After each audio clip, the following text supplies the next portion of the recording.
मेरे पति के देहांत के बाद मैं अपने एक लौते बेटे के यहाँ रहती थी। मेरी बहू का एक अलग ही रूप मुझे देखने मिला, साथ ही बेटे का भी। दोनों के मन में क्या है मैं अच्छे से जानती हूँ। वो चाहते हैं कि मैं वृद्धा आश्रम चली जाऊँ। उनके जाने के बाद मुझे ये सब देखना और सुनना पड़ेगा, इसका मुझे अंदाजा भी नहीं था। पर मैं मन मानकर अपने बेटे और बहू की बातें सुनकर भी यहाँ रहती हूँ, क्योंकि मुझे मेरे पोते और पोती दिखाई देते हैं। उनकी झलक पाकर मुझे सुकून मिलता है। घर के बाहर एक टिन की झोपड़ी में रहती हूँ। मेरी बहू को कोई दिक्कत नहीं हो इसलिए मैं घर के बाहर रहती हूँ। बेटे ने थोड़ी मेहरबानी की है तो ऊपर टिन की चादर लगवा दी है। समय समय पर थोड़ा राशन दे देता है तो मैं अपना बनाकर खा लेती हूँ। मैंने अपने बेटे को कह दिया है कि मेरी वजह से उन दोनों को कोई प्रॉब्लम नहीं होगी, बस मुझे यही रहने दे, इसी घर में मुझे मर जाने दे। मैं बस यही चाहती हूँ। मैं अपने आप को खुशकिस्मत समझती हूँ कि मेरे बेटे और बहू कम से कम मेरे लिए इतना तो कर रहे हैं। मेरा बेटा सुबह 9 बजे नौकरी जाता है और बच्चे भी उसी समय स्कूल जाते हैं। फिर शाम को 6 बजे मेरा बेटा वापस आता है। बच्चे 3 बजे आते हैं। उन्हें आते जाते निकलते देख मुझे बड़ा सुकून मिलता है। मेरे पति के दोस्त जब कई दिनों बाद आए, मेरे पति के दोस्त थे, उनकी पत्नी का भी स्वर्गवास हो गया है। उस समय पर वो हमारे घर पर आया करते थे। उनसे हमारे अच्छे रिश्ते थे। उनका घर हमारे घर से थोड़ी दूरी पर था। पैरों में समस्या हो गई थी, ठीक से चल भी नहीं पाते थे।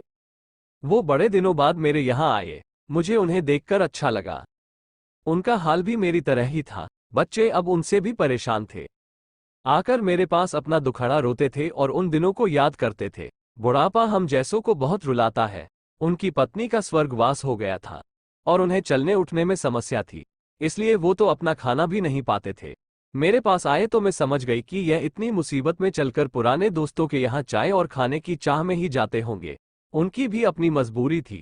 वो आए तो मैंने उनके लिए खाना बनाया और उन्हें खिलाया। मना कर रहे थे नहीं खाना, लेकिन मुझे पता था कि उनको भूख लगी है। बहू ने खाना नहीं दिया। मेरी बहू ने मुझे और उन्हें खाना खाते देख लिया। वो कुछ भी ना बोली। ऐसे ही वो यहाँ 2-3 बार आए। जब भी वो आते मैं उन्हें खाना खिलाती। फिर उनके जाने के बाद जब मेरा बेटा आया तो बहू कहती है कि तुम्हारी माँ कितनी बेशर्म है, पता नहीं किस किस को आजकल बुलाकर खाना खिला रही है। बड़ी मुश्किल से कमाया जाता है और ये लुटाने में लगी। इनका राशन बंद करो, कुछ दिन भूखी रहेगी तो अक्ल ठिकाने आएगी। मैंने कहा कि मैं अपने हिस्से का उन्हें खिलाती हूँ, तुम्हारे पिता के पुराने मित्र हैं। फिर भी बहू का उल्टा सीधा बोलना शुरू रहा। घर के बाहर रहकर इनको आज़ादी मिल गई है, पता नहीं क्या क्या करती है। बेटा भी बोला कि कुछ दिन भूखा ही रहने दो इन्हें। मुझे मेरे बेटे ने घर के पीछे सीढ़ी के पास ले जाकर बिठा दिया, कहा कि अब यही बैठो। मेरे तो अब आंसू भी सूख गए थे। अगले दिन मुझे खाना नहीं मिला। मेरे टिन के उस छोटे से कमरे को बहू ने तोड़ दिया। तब मुझे लगा कि अब मैं गलत कर रही हूँ। एक दिन पूरा भूखा रहने के बाद मैंने सोचा कि मैं गलत कर रही हूँ।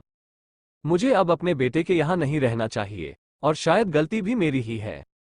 मेरी ही परवरिश में कोई कमी रही है, तभी तो ये परिणाम आया। अगली सुबह मैंने अपने बेटे को कहा कि मुझे वृद्धा आश्रम छोड़ा, अब मैं तुम दोनों को ज्यादा परेशान नहीं करना चाहती। बहू ने कहा कि एक दिन भूखी रही तो अक्ल ठिकाने आ गई ना। बेटे के चेहरे पर भी अजीब सी खुशी थी, जल्दी से तैयार हो गया मुझे छोड़ने के लिए। बहू कह रही थी कि आज की छुट्टी ले लो, यही आसपास मत छोड़ आना, कहीं 3 दिन में वापस आ जाए। मैंने अपनी बहू से कहा कि बेटी चिंता मत कर, मैं अब नहीं आऊंगी। मैंने अपने पोता पोती को गले लगाया। मुझे पता था कि अब मिलना नहीं हो पाएगा। बेटे को भी चाहती थी कि एक बार जी भर के गले लगा लूं, लेकिन वो बोला चलो जल्दी करो। मैंने बहू को कहा कि बेटी अपना ध्यान रखना। मेरा बेटा मुझे छोड़ आया। वहां आकर मैंने देखा कि मेरी तरह कई है। थोड़े दिन उदास रहते हैं फिर सच को स्वीकार कर लेते हैं। मैं अब यहाँ खुश हूँ, कुछ काम भी करती हूँ। मैं चाहती हूँ कि ऐसा कहूँ कि ऐसा किसी के साथ ना हो, लेकिन ऐसा कब किसके साथ हो जाए कोई बता नहीं सकता। लेकिन माँ बाप को ऐसे समय के लिए भी तैयार रहना चाहिए। बस बच्चों को पालकर बड़ा कर दो, उनसे कुछ उम्मीद मत रखो।